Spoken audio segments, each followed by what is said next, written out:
Disseram que os indígenas não serviam para nada, até precisarem deles. Existe um momento na história de qualquer civilização em que ela precisa escolher entre escutar ou destruir, entre aprender ou impor, entre reconhecer sabedoria ou ridicularizá-la como atraso. Esta é a história de uma dessas escolhas e do preço que pagamos quando escolhemos errado. Durante décadas, em uma vasta região do interior, um povo indígena viveu em equilíbrio com a terra. Não eram muitos, talvez 5.000 pessoas espalhadas por aldeias que seguiam o curso dos rios, a sombra das montanhas, o ritmo das estações. Eles não construíam arranha-céus, não pavimentavam estradas, não extraíam minério dia e noite. Para os olhos de quem media progresso em toneladas e lucro trimestral, aquele povo simplesmente não produzia nada. E foi exatamente isso que disseram sobre eles. Se histórias humanas profundas como essa fazem você refletir sobre o mundo em que vivemos, considere se inscrever no canal. Aqui, cada história é um convite à consciência. As primeiras reuniões aconteceram em salas refrigeradas, longe da poeira e do calor daquela terra. Homens de terno discutiam mapas, apontavam para áreas demarcadas com canetas vermelhas, falavam em megawatts, em PIB, em empregos indiretos. Um deles, um engenheiro chamado Roberto Andrade, apresentava slides com projeções otimistas. 42 anos, formado em universidades de prestígio, 3 décadas de experiência em grandes obras. Ele não era um homem cruel, apenas pragmático. Para ele, aquela região representava potencial desperdiçado, energia hidrelétrica, minérios raros, terras agriculturáveis, tudo ali, esperando para ser aproveitado. Precisamos ser realistas, dizia ele, ajustando os óculos enquanto apontava para o mapa digital. Essas comunidades ocupam uma área do tamanho de um estado inteiro. E o que produzem? Nada que entre na balança comercial, nada que gere receita. Enquanto isso, o país precisa de energia, precisa crescer. Do outro lado da mesa, uma advogada chamada Márcia levantava objeções protocolares, questões legais, demarcações, direitos constitucionais, mas sua voz soava protocolar, como se estivesse cumprindo um papel, não defendendo uma causa. No fundo da sala, um político de meia-idade ouvia em silêncio calculando votos, calculando popularidade e manchetes. Ninguém naquela sala havia pisado na terra sobre a qual falavam. Enquanto isso, a 400 quilômetros dali, um homem caminhava pela margem de um rio. Seu nome era Ayuru. Tinha 63 anos, cabelos já embranquecidos, mãos calejadas de quem plantou ou pescou. Construiu e ensinou durante toda a vida. Ele era respeitado em sua aldeia, não porque gritava ou impunha, mas porque observava, porque sabia ler sinais que outros não viam mais. Naquela manhã, Ayuru parou diante de um trecho do rio, onde a água costumava correr transparente. Agora havia uma leve turbidez, imperceptível para a maioria, mas ele notou. Agachou-se, tocou a superfície com os dedos, sentiu a temperatura, levantou o olhar para as montanhas ao longe, observou a cor das nuvens, o movimento dos pássaros e soube, algo estava vindo. Dias depois, os primeiros caminhões chegaram, grandes, barulhentos, levantando nuvens de poeira vermelha. Homens desceram com papéis, com câmeras, com instrumentos de medição. Explicaram em tom didático e impaciente que ali seria construída uma barragem, que as comunidades precisariam ser realocadas, que receberiam compensações justas, casas novas, infraestrutura, oportunidades. Ayuru os ouviu em silêncio. Depois, com calma, pediu para falar. Vocês sabem o que acontece quando represam esse rio? Perguntou, apontando para o curso d'água. Sabem para onde vai a água nos meses de seca? Conhecem as correntes subterrâneas que alimentam as nascentes a leste? O engenheiro-chefe, um homem chamado Mário, sorriu educadamente. Aquele tipo de sorriso que adultos usam com crianças que fazem perguntas inocentes. Senhor Ayuru, nós temos estudos técnicos, geólogos, hidrólogos, ambientalistas. Tudo foi analisado. Esta barragem vai fornecer energia para 2 milhões de pessoas e as compensações para sua comunidade serão mais do que justas. Não estou falando de compensação, respondeu Ayuru sem alterar o tom. Estou falando do que vai acontecer com a terra, com os ciclos, com o equilíbrio. Equilíbrio? Mário franziu a testa, genuinamente curioso. Que tipo de equilíbrio? Ayuru suspirou. Explicar aquilo era como tentar descrever uma sinfonia para quem só enxergava notas isoladas. A terra aqui respira. O rio alimenta a floresta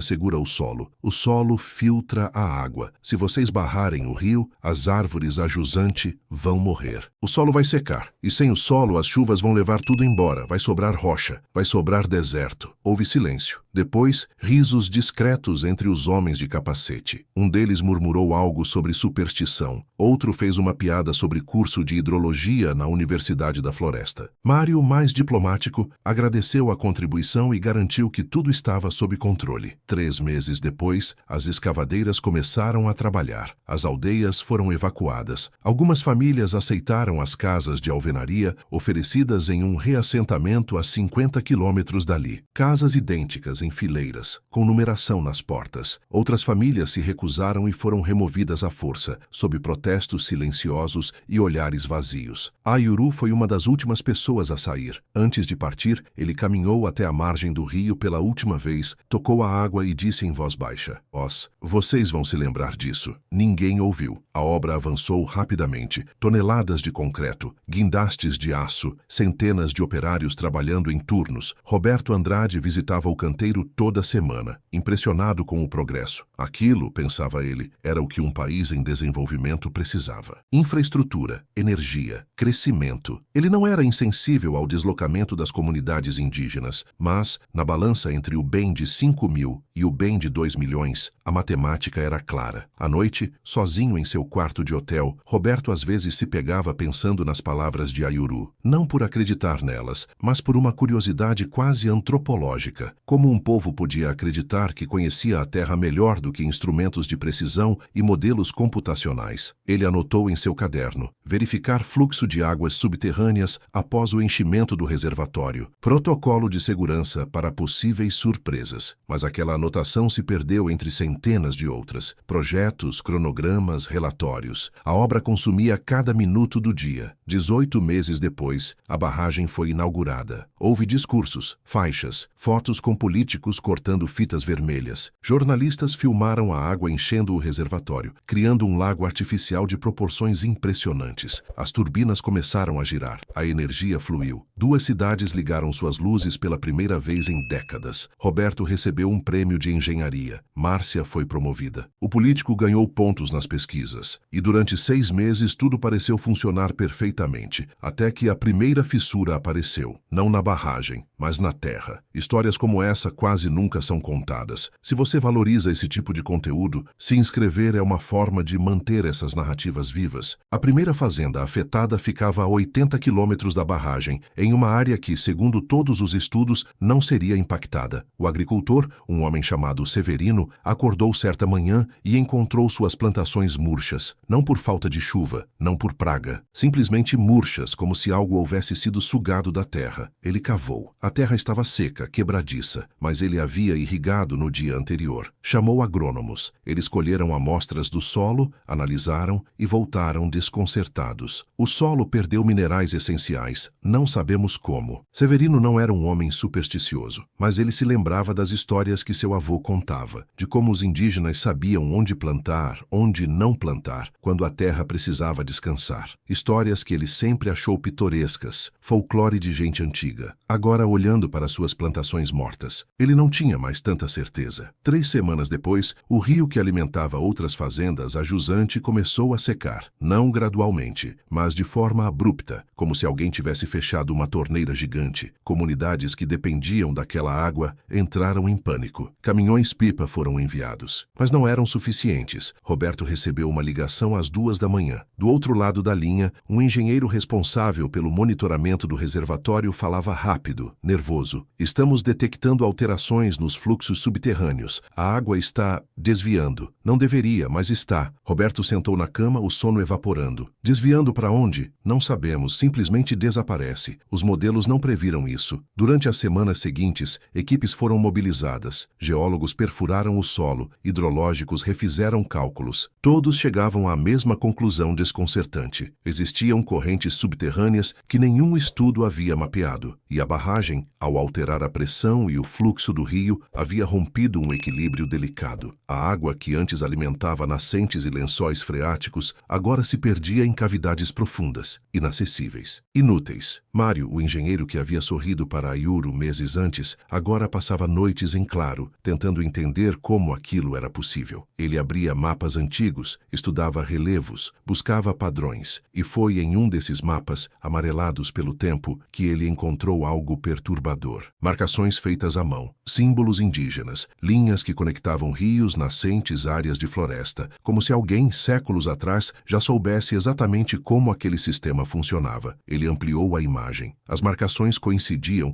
com precisão assustadora, com os pontos onde os problemas estavam surgindo. Mário engoliu em seco. Como eles sabiam? Enquanto isso, nas cidades próximas, a situação piorava. A falta de água não era o único problema. Doenças começaram a aparecer. Febres, infecções respiratórias, casos de dengue em áreas onde o mosquito nunca havia sido endêmico. Os hospitais encheram. Médicos e epidemiologistas tentavam entender a origem dos surtos, mas as respostas não vinham. Um pesquisador chamado Tiago, especialista em saúde pública, decidiu investigar por conta própria. Ele viajou para as comunidades afetadas, conversou com moradores, analisou padrões e percebeu algo. Todas as doenças estavam concentradas em áreas onde o equilíbrio ambiental havia sido rompido. Onde a floresta morria, insetos migravam. Onde a água secava, animais buscavam novas fontes, cruzando áreas urbanas. Onde o solo se degradava, poeira contaminada subia no ar. Tiago entrevistou uma anciã de uma das comunidades reassentadas. Ela olhou para ele com cansaço e disse, em voz baixa, "Nossos avós diziam que a terra tem memória. Se você a fere, ela adoece. E quando ela adoece, nós adoecemos junto." "Mas vocês tinham formas de evitar isso?" perguntou Tiago. "Tínhamos. Sabíamos onde plantar, onde não plantar, onde construir, onde deixar intocado, onde o rio precisava correr livremente para manter tudo vivo, mas ninguém quis ouvir." Tiago fechou seu caderno, voltou para a cidade, escreveu um relatório detalhado e o enviou para as autoridades. O relatório foi arquivado como especulativo. 6 meses após a inauguração da barragem, a região entrou em colapso econômico, fazendas abandonadas, empresas fechando, famílias migrando. A energia que a barragem gerava agora alimentava cidades cada vez mais vazias. Roberto Andrade estava em uma reunião de emergência quando o diretor de operações entrou na sala, pálido. "Encontramos rachaduras na base da barragem." O silêncio foi absoluto. "Como assim rachaduras? O solo está cedendo, não deveria. Os estudos garantiam estabilidade, mas algo está acontecendo na fundação." Roberto sentiu o estômago revirar. Rachaduras em uma barragem daquele porte significavam um risco catastrófico. Se a estrutura rompesse, dezenas de milhares de pessoas estariam em perigo. Equipes de emergência foram acionadas. Engenheiros reforçaram a base. Monitoramento constante foi implementado, mas ninguém conseguia explicar por que o solo estava cedendo. Foi Mário quem sugeriu o impensável. "Precisamos falar com eles." Roberto levantou a cabeça. "Com quem?" "Com os indígenas, com o povo que vivia aqui. Eles sabiam, a Iuru sabia." Houve resistência. Alguns argumentaram que era ridículo, que engenheiros treinados não precisavam de conselhos de pessoas sem formação técnica, mas a realidade era inegável. A ciência moderna estava falhando. Os modelos não funcionavam. A tecnologia não resolvia. E então, em um momento de desespero silencioso, Roberto concordou. A busca por Iuru não foi fácil. Ele havia sido realocado para um assentamento distante, mas não permaneceu lá. Outros indígenas disseram que ele havia voltado para as montanhas, para um lugar onde ainda era possível viver da terra. Levou semanas até que alguém aceitasse guiar Roberto e sua equipe até lá. Quando finalmente o encontraram, Iuru estava sentado à entrada de uma cabana simples, tecendo uma rede. Ele ergueu os olhos, reconheceu Roberto, mas não demonstrou surpresa. "Eu sabia que vocês voltariam", disse calmamente. Roberto desceu do jipe, as palavras presas na garganta. Ele havia ensaiado desculpas, explicações, pedidos formais. Mas diante daquele homem, tudo pareceu oco. "Nós erramos", disse Roberto finalmente. "Erramos e agora não sabemos como consertar." A Iuru continuou tecendo por alguns segundos. Depois pausou, colocou a rede de lado e olhou diretamente para Roberto. "Não é sobre consertar. Vocês não podem desfazer o que foi feito, mas podem aprender a conviver com as consequências. O solo está cedendo. A barragem pode romper." A Iuru assentiu como se já soubesse. "O solo está cedendo porque vocês romperam as raízes que o seguravam. Não as raízes de árvores que vocês podem ver, mas as raízes de sistemas inteiros. A floresta que morreu a jusante segurava a terra. O rio que vocês represaram alimentava nascentes que mantinham o solo úmido e firme. Vocês cortaram as veias da terra e agora ela sangra. Existe alguma forma de estabilizar?" A Iuru ficou em silêncio por um longo tempo. Finalmente levantou-se e caminhou até uma área próxima, onde algumas plantas cresceram cresciam em padrões específicos. Ele apontou. Essas plantas, elas seguram o solo, mas não é só plantá-las. É preciso saber onde, como, quando. É preciso entender os ciclos, e isso leva tempo, mais tempo do que vocês têm. Mas você pode nos ensinar? Ayuru olhou para Roberto com uma expressão que misturava cansaço e algo próximo à compaixão. Posso ensinar algumas coisas, o suficiente para que a barragem não rompa imediatamente, mas não posso devolver o que vocês destruíram. As florestas que derrubaram levaram séculos para crescer. Os ciclos que romperam levam gerações para se reequilibrar. Eu posso dar a vocês remendos, mas não posso reconstruir o tecido inteiro. Roberto abaixou a cabeça. Por que você aceitaria nos ajudar depois de tudo? Ayuru suspirou. Porque a terra não escolhe quem merece suas bênçãos. E porque se a barragem romper, não serão só vocês que sofrerão, serão todos, incluindo os meus. Nas semanas seguintes, Ayuru e outros anciãos indígenas começaram a trabalhar com a equipe de engenheiros. Eles ensinaram onde plantar espécies específicas que seguravam o solo. Explicaram como desviar pequenos cursos d'água para realimentar lençóis freáticos. Mostraram quais áreas precisavam ser reflorestadas urgentemente e quais podiam esperar. Era um conhecimento acumulado por gerações, não estava em livros, não podia ser replicado em laboratório, era fruto de observação constante, de viver em sintonia com a terra, de aprender com erros e acertos ao longo de séculos. Mário, o engenheiro que havia rido dos avisos de Ayuru meses antes, agora passava horas ao lado dele, anotando cada detalhe. Ele percebeu, com uma humildade dolorosa, que tudo o que havia aprendido na universidade era valioso, mas incompleto. A ciência moderna entendia partes isoladas. Os indígenas entendiam sistemas inteiros. Como vocês sabiam disso tudo? Perguntou Mário certa tarde, enquanto caminhavam por uma área que seria reflorestada. Ayuru parou, tocou o tronco de uma árvore, sentiu a textura da casca. Nós observamos. Meus avós observaram. Os avós deles observaram. E cada geração ensinou a próxima. Não só o que funciona, mas por que funciona. Não só o que é, mas como tudo se conecta. Mas vocês nunca registraram isso, nunca escreveram. Ayuru sorriu de leve. Escrevemos, mas não em papel. Escrevemos na forma como plantamos, na forma como construímos, na forma como vivemos. Cada aldeia é um livro, cada caminho na floresta é uma frase. Vocês só não aprenderam a ler. Mário ficou em silêncio. Percebeu naquele momento que ele era analfabeto em uma linguagem muito mais antiga e profunda do que qualquer uma que houvesse estudado. Mas nem todos aceitaram a ajuda indígena. Políticos pressionaram para que soluções tecnológicas fossem priorizadas. Empresários argumentaram que depender de conhecimento tradicional era retrocesso. Houve debates acalorados, artigos em jornais, especialistas defendendo posições opostas. Enquanto isso, a terra continuava sangrando. Levou 8 meses de trabalho árduo para estabilizar minimamente a região. Árvores foram plantadas, cursos d'água redirecionados, áreas críticas, cercadas e protegidas. A barragem foi reforçada, mas com a consciência de que aquilo era provisório, uma solução paliativa, não definitiva. E mesmo assim, muito já estava perdido. Fazendas que haviam falido não voltaram. Famílias que migraram não retornaram. Espécies de plantas e animais que dependiam daquele equilíbrio específico desapareceram. A água voltou, mas em quantidade menor. A terra se estabilizou, mas ficou mais frágil. Roberto visitou Ayuru uma última vez, antes de retornar para a capital. Eles se sentaram à sombra de uma árvore, em silêncio, observando o rio que agora corria com dificuldade. Eu deveria ter ouvido você, disse Roberto finalmente. Ayuru não respondeu imediatamente, apenas observou a água. Não era só sobre me ouvir, era sobre ouvir a terra, sobre entender que progresso não é construir mais rápido, mas construir com sabedoria. Vocês têm ferramentas incríveis, máquinas que nós nunca teríamos, mas ferramentas sem sabedoria são apenas formas mais eficientes de causar destruição. O que fazemos agora? Vocês aprendem, ensinam a próxima geração. Talvez daqui a algumas décadas vocês consigam construir algo sem destruir, mas isso só acontece se vocês pararem de achar que sabem tudo, se aceitarem que conhecimento não vem só de universidades, que sabedoria não é medida em diplomas. Roberto assentiu, sentindo o peso daquelas palavras. Vocês vão continuar nos ajudando? Ayuru olhou para ele. Vou ensinar o que posso, mas não posso reconstruir sozinho o que milhares destruíram, e nem deveria. Essa responsabilidade é de vocês. Nós podemos guiar, mas vocês precisam caminhar. Quando Roberto voltou para a cidade, ele escreveu um relatório. Não um relatório técnico, mas um testemunho. Sobre arrogância, sobre ignorância disfarçada de progresso, sobre o preço de não ouvir. Alguns leram e refletiram, outros arquivaram e seguiram adiante. Mas algo havia mudado. Lentamente, em algumas universidades, começaram a surgir programas que integravam conhecimento tradicional e ciência moderna. Engenheiros passaram a consultar comunidades indígenas antes de grandes obras, não por obrigação legal, mas por compreensão de que aquilo fazia diferença. Não era suficiente, não apagava os erros, mas era um começo. Se você chegou até aqui, se essa história te fez pensar sobre as escolhas que fazemos como sociedade, considere apoiar este canal. Cada inscrição é um voto de que histórias como essa importam. Hayuru viveu mais 15 anos. Ele treinou jovens de sua comunidade, ensinou o que sabia, garantiu que o conhecimento não morresse com ele. Quando finalmente partiu, foi enterrado próximo ao rio que havia defendido. No funeral, estavam presentes não só indígenas, mas engenheiros, cientistas, agricultores. Pessoas que haviam aprendido tarde demais a reconhecer sabedoria onde antes viam atraso. Mário, o engenheiro, foi um dos últimos a se despedir. Ele colocou a mão sobre a terra fresca do túmulo e murmurou: "Obrigado por não desistir de nós." A barragem continua operando, gera energia, sustenta cidades, mas todos que trabalham ali sabem que ela existe em um equilíbrio frágil, mantido não só por concreto e aço, mas por conhecimento que quase foi perdido. E em noites silenciosas, quando olham para o reservatório, alguns se perguntam: quantas outras Hayurus existem por aí? Quantos avisos estamos ignorando agora? Quantas vezes vamos precisar destruir para aprender? A resposta é simples e incômoda. Enquanto medirmos progresso apenas em crescimento, em lucro, em velocidade, continuaremos errando. Enquanto acharmos que apenas nossa forma de conhecimento é válida, continuaremos surdos. Enquanto não aprendermos que sabedoria não escolhe idioma, etnia ou diploma, continuaremos pagando preços altos demais. Esta não é uma história sobre indígenas contra a modernidade. É uma história sobre o que acontece quando qualquer sociedade se torna tão arrogante que esquece de ouvir. Sobre o perigo de confundir informação com sabedoria. Sobre a diferença entre conhecer e compreender. Existem pessoas neste momento alertando sobre crises futuras, sobre clima, sobre ecossistemas, sobre limites que não devemos cruzar. E muitas delas estão sendo ignoradas, ridicularizadas, silenciadas, exatamente como Hayuru foi. A questão não é se vamos precisar delas no futuro. A questão é, quando precisarmos, será tarde demais? Disseram que os indígenas não serviam para nada, até que precisaram deles, e descobriram que aqueles considerados inúteis eram, na verdade, os únicos capazes de manter tudo de pé. Quando finalmente ouvimos, os danos já estavam feitos, mas ainda havia tempo para aprender, para mudar,